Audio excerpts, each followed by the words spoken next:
Trenerji včasih rečejo, dajmo pozabiti, da se je to zgodilo. Mi ne moremo pozabiti. Pozabili bi, ne vem, če bi nam propadel tisti del možgan, kjer so se te povezave nevronske ustvarile. Ko nek psihološki dejavnik vpliva na rezultat, tega ne more namesto njih nihče popraviti. Ne rečemo, zdaj pozabimo tekmo, ker je bila slaba, ampak rečemo tudi iz slabega tekmovanja se da nekaj.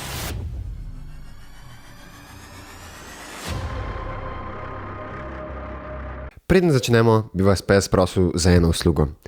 Če vam je všeč pogovor in če vam je všeč, kaj tukaj delamo, in če ste pripravljeni podpreti ta kanal, je enostaven in brezplačen način, kako lahko to naredite, da se naročite na kanal. Jaz pa vam obljubim, da bom vsak teden z ekipo poskrbel, da bo epizoda boljša. Poslušali bomo vaše odzive, najdli bomo goste, s katerimi si želite, da bi govorila, in nadaljevali s tem, kar delamo. Najlepša hvala. Zdaj pa dovolite, da vam predstavim še današnjo gostjo. Danes z nama je Tanja Kajtna, doktorica športne psihologije in profesorica na športni fakulteti in delno tudi na Konzervatoriju za glasbo in balet Ljubljana, kjer sodeluje z baletniki iz višje strokovne baletne šole. Upam, da boste uživali v današnjem psihološkem pogovoru. Neke vrste rekreativni šport za mlade, ne? Tega pri nas manjka. Pri nas imamo za mlade tako do recimo 18, 25, v resnici samo tekmovalni šport. Ne? Torej zelo težko, zdaj si rekel kolesar, lahko tikava se? Se tikava? Ja, lahko. Okay. Če recimo praviš kolesarstvo, moraš sam trenirati. Ne? Ni klubov, kjer bi ti rekel, jaz bom pa rekreativno kolesaril. V to se boš lahko včlanil potem, ne vem, ko boš star 30, 40. Tukaj je pa vse na tekmovanju. Pri mlajših je pa vse na tekmovalnem nivoju in marsikomu to ne ustreza, res je. Ja, meni recimo ne ustreza, jaz bi raje recimo samo tako užival v športu, brez nekega dodatnega pritiska. Pa se mi zdi, da tudi veliko pritiska dajo na otroka starši, ponavadi, tako v športu, se mi zdi. Ker ne vem, a so primeri, ker tako starši v enem športu ne uspejo in potem hočejo svojega otroka dati, da ga vidijo, pač, da bo on uspel. Da bo on uspel, če že njim ni uspel. Ne? Mislim, da predvsem očetje. V nogometu imajo en fenomen, ki mu rečejo nogometne mame. Ja, da so grozno tako zagrete, zavzete, take intenzivne navijačice. Ja, ker... Tako da niso to samo očetje, sta kar oba starša, zato ker če sta se oba starša recimo ukvarjala s športom, zna biti, da bosta oba želela imeti rezultate pri svojem otroku. Je pa res, da je to pogosteje pri tistih starših, ki so bili manj uspešni, kot so sami želeli. Če so pa starši izpolnili svoje cilje, potem pa pač otroku prepustijo njegovo kariero zanj samega. Se je precej logično. A vi ste se kdaj ukvarjali? Jaz sem trenirala plavanje. Tako skozi celo osnovno pa srednjo šolo. So tako bolj ležijo neki individualni športi prej kot nek skupinski?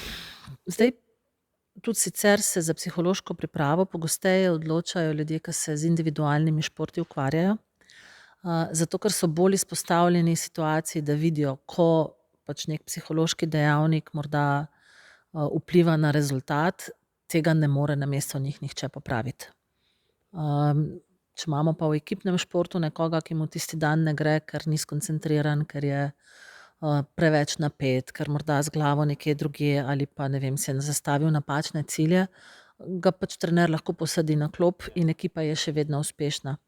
Tako da v individualnih športih so malo hitreje soočeni s tem, da psihološki dejavniki močno vplivajo. Ja, pa predvsem, ampak še vedno za ekipni šport, če hočeš biti nek zelo močen, recimo nek posameznik, ki izstopa, recimo Dončić, ne vem, za primer, moraš biti tudi psihično zelo močen. Mislim, da moraš biti dober, če nisi psihično močen, ker vseeno imaš nek pritisk. Ne glede na to, kateri šport je psihološki element pomemben.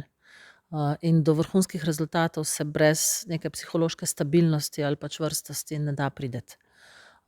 In eni to spoznajo tako prej in včasih v individualnih športih je to malo bolj izpostavljeno, zato ker so vedno sami oziroma se šteje njihov individualni rezultat.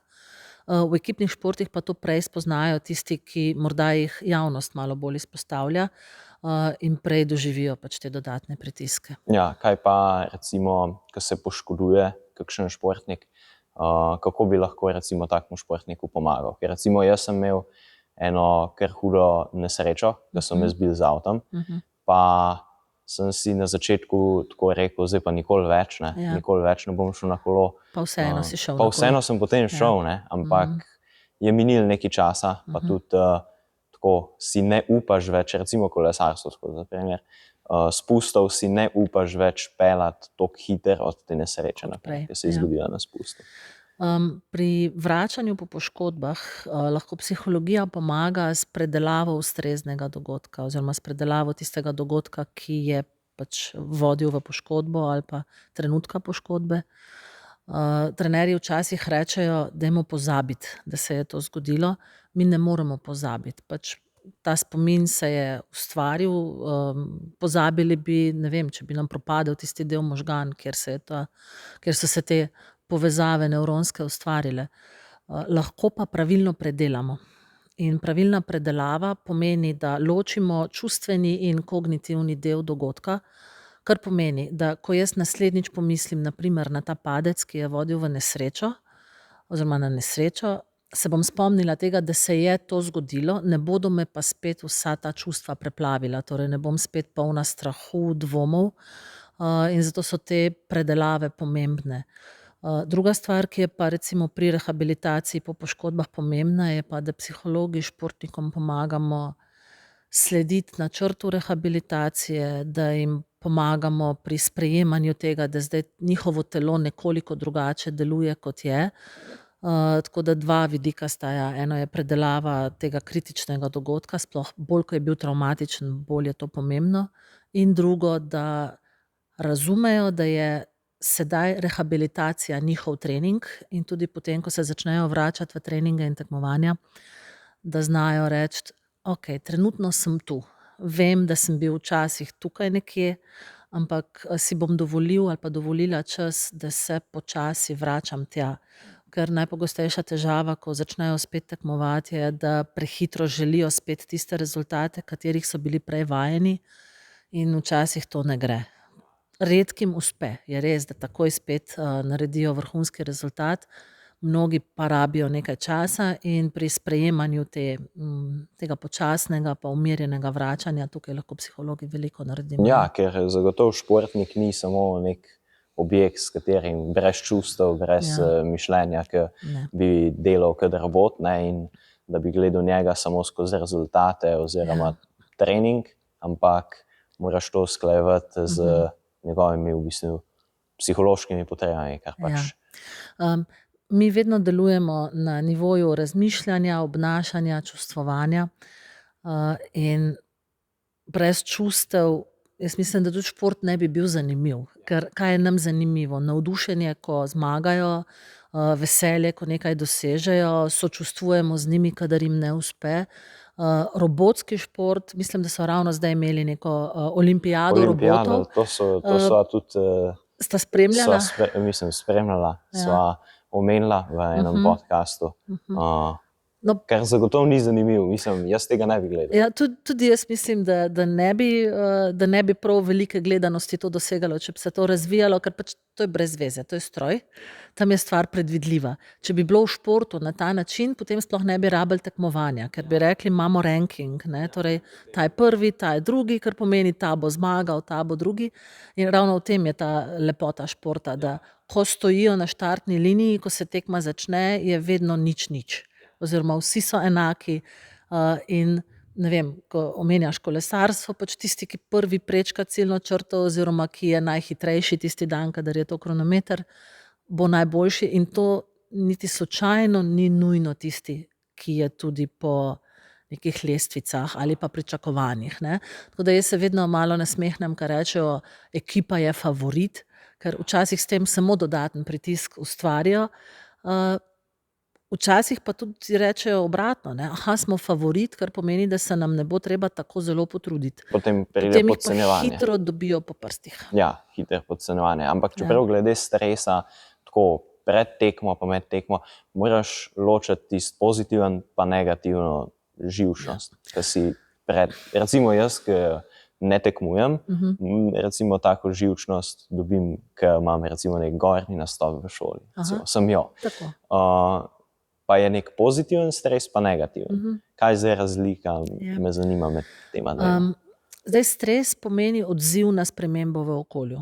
Torej, če zdaj, ne vem, tukaj nekdo glasno zelo budne z vrati, se bova oba zdrznila in pogledala, kaj je to.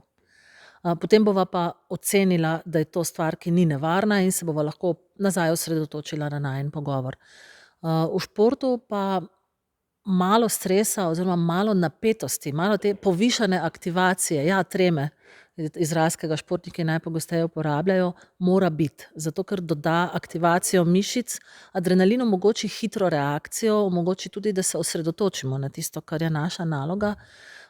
In pozitivna pa negativna trema ali pa kdaj je te napetosti preveč, aktivacije preveč, ponavadi ločimo takrat, kadar si ne želimo več tekmovati.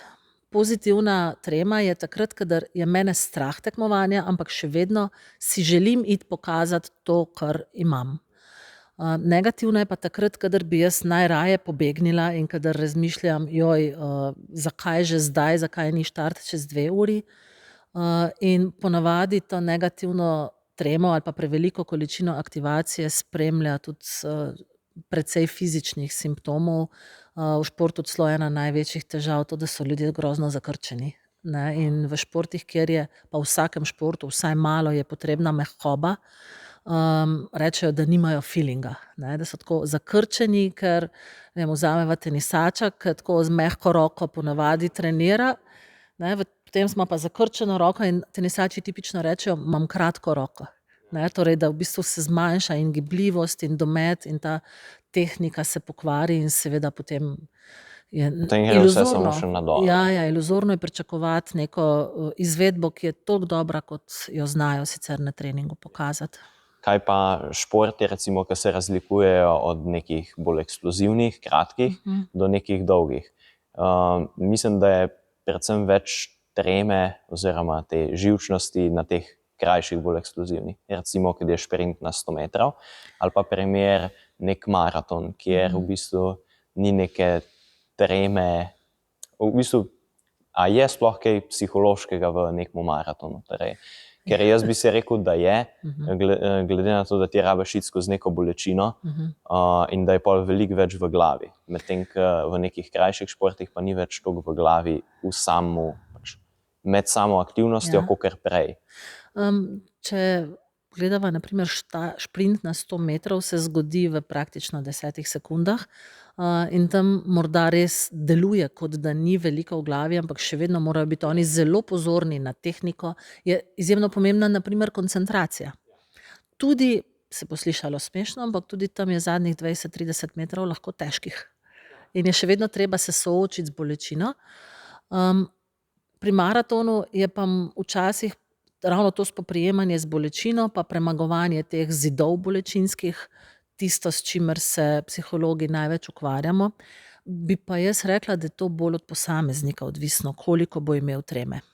In lahko so zelo umirjeni ali pa zelo malo količino povišane aktivacije, tako šprinterji kot maratonci, in obratno. To v bistvu izvira bistveno bolj iz osebnosti. Zdaj, razen če rečemo, da je osebnost športnikov v nekih eksplozivnih pa vzdržljivostnih športih drugačna, kar pa se tudi včasih pokaže, ampak tukaj malo izhajamo iz tega, da eni rečejo, da šport izbere človeka. Da v bistvu se vključimo v tisto dejavnost, ki je blizu našemu načinu delovanja osebnosti.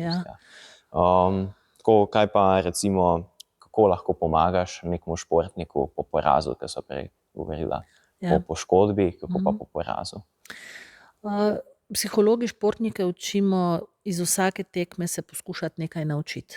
Torej, da tekmo vzamejo ne kot neko grozovito prelomnico, ampak kot pokazatelj tega, kako so pripravljeni. Kar pomeni, da jih učimo delati analizo tekmovanja in da po vsaki tekmi pogledajo, kaj je bilo dobrega, kaj je bilo slabega in kaj se iz tega lahko naučim. da bo naslednjič bolje. Ja, tako da ne rečemo, zdaj pozabimo tekmo, ker je bila slaba, ampak rečemo, tudi iz slabega tekmovanja se da nekaj naučiti. In potem, če to delajo konstantno, kmalu ugotovijo, da so malo manj napeti pred tekmovanji, ker vedo, po vsaki tekmi bom analizirala in se lotila pač naslednjih treningov, ki bodo vodili spet v naslednje Ker vejo, da tekmovanje. je možna rešitev, oziroma Tako, da imajo način, tako. načrt za izboljšavo samega Ja. sebe. Kaj pa ste že kdaj sodelovali s kakšnim tako profesionalnim športnikom na katerikoli nivo?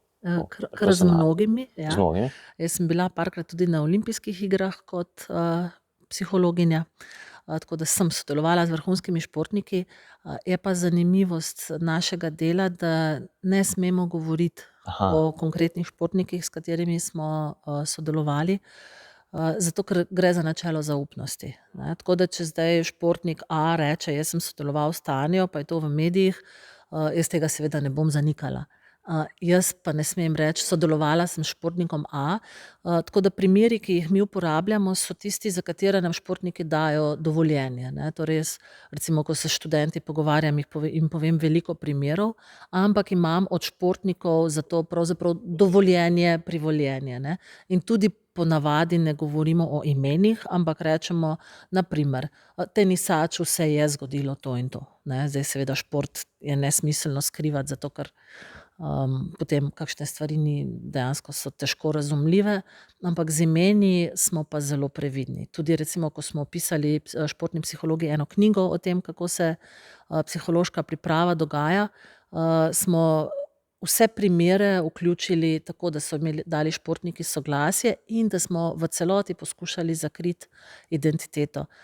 Slovenija je namreč majhna in zelo hitro, če bi mi govorili o teh športnikih, oni izgubijo občutek, da je psiholog ali pa psihologovo sodelovanje nekaj, kjer v celoti lahko povejo vse, kar mislijo, kar pa je pomembno pri tem. Ja, to je zagotovo zelo pomembno.